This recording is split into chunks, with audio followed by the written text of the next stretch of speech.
Do you know why smart people almost never end up in toxic relationships? Because they treat dating like business. Yep, while most people pick partners like they're casting a romantic comedy, successful people pick them like they're signing $1 million deal. And before you roll your eyes, think about it. You'd never hire an employee just because they give you butterflies. You'd check their qualifications, their track record, and whether they can actually do the job. So why do we treat our love life with less logic than our LinkedIn? Here's the truth no one wants to hear. Love is not enough. Chemistry is not enough. Good intentions are not enough. You can't build a life on vibes and attraction alone. You need alignment, maturity, and clear terms, just like in business. Let me explain. When you treat relationships like business deals, everything changes. You start with a clear job description. In business, you don't hire someone without knowing what role they need to fill. But in dating, people just wander around hoping someone wonderful shows up. That's not romantic, that's chaos. You're choosing someone to share decades, decisions, and maybe diapers with, and you're doing it based on butterflies? Please. That's like investing in a company because the logo looks nice. A real relationship job description looks more like this. They share your values about money, family, and ambition. Their communication style fits yours. They're emotionally mature, and their goals actually align with your timeline. In psychology, this is called compatibility, and it beats chemistry every single time. Chemistry makes you excited. Compatibility makes you stable. And if you want something that lasts, stability wins. Now, let's get into the part that makes people squirm. Smart people write down their non-negotiables. Not a wish list, not "I'd prefer if he's tall." Actual deal breakers. And yes, it sounds cold, but what's colder? Making a list? Or wasting 5 years with someone you knew wasn't right from the start? Your non-negotiables could be wanting or not wanting kids, being open to relocation, financial values, faith, communication, conflict style. These aren't shallow, they're structural. If two people want different lives, love won't fix that, it'll just delay the heartbreak. So, make your list, not to be picky, but to be clear. Here's another thing smart daters do. They evaluate performance before promotion. In business, you don't make someone a partner after one good interview. You test them. You see how they handle pressure, deadlines, and disappointment. But in dating, people move in, get engaged, even have kids during the honeymoon phase when everyone's still acting perfect. That's like promoting someone to CEO because they smiled in the meeting.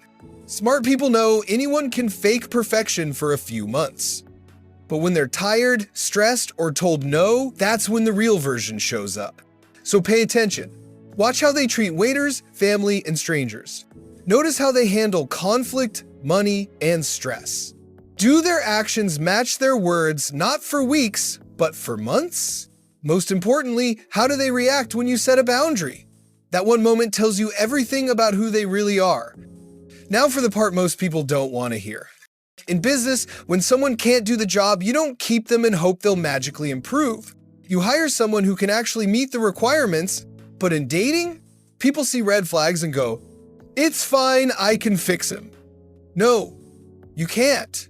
You're not HR, you're in denial. You can't love someone into emotional maturity. You can't communicate them into wanting kids. You can't heal them into having your values. People don't change because you want them to. They change because they want to. Your job isn't to train potential, it's to recognize alignment. And that's where smart people win. They communicate clearly from the start. In business, you don't hint what the job is, you spell it out.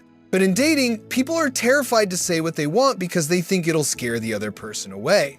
Good, let them run. If being honest about your needs scares someone, you just saved yourself years of pretending.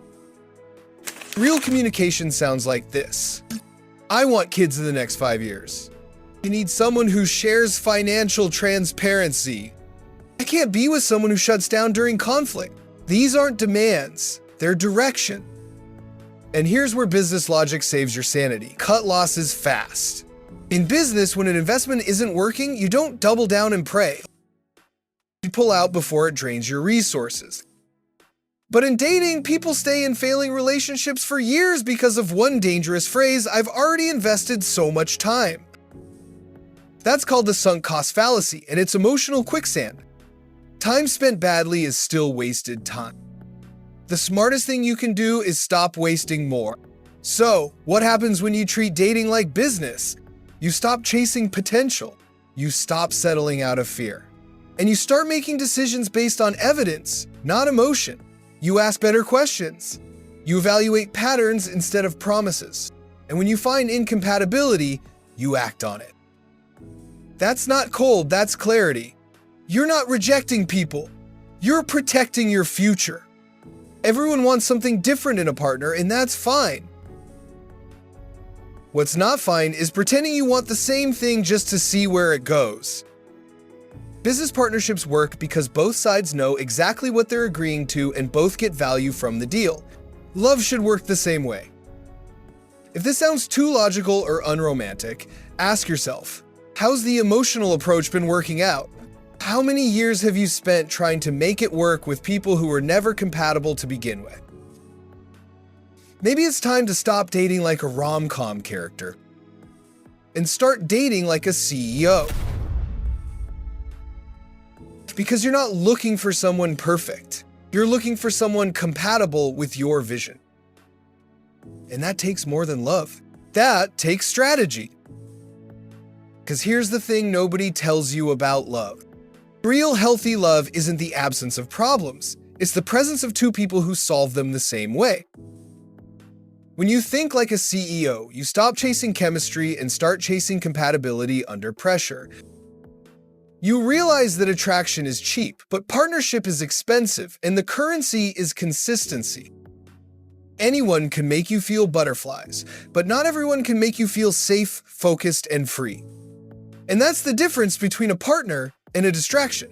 When you get strategic about love, you protect your time, your peace, and your purpose. You stop trying to change people into who you wish they'd be, and you start finding people who already are. That's not unromantic, that's emotional intelligence. Because the goal isn't to fall in love, the goal is to build something that doesn't fall apart. So date like your future depends on it, because it does. Thank you for watching, and thank you to all my subscribers. I see you and I appreciate you. If you didn't subscribe yet, please do, because I want to grow together with each video. Drop in the comments if this video brought you clarity. Will picking a partner be easier for you right now? If you have other ideas, share them too. We listen and don't judge. See you next time.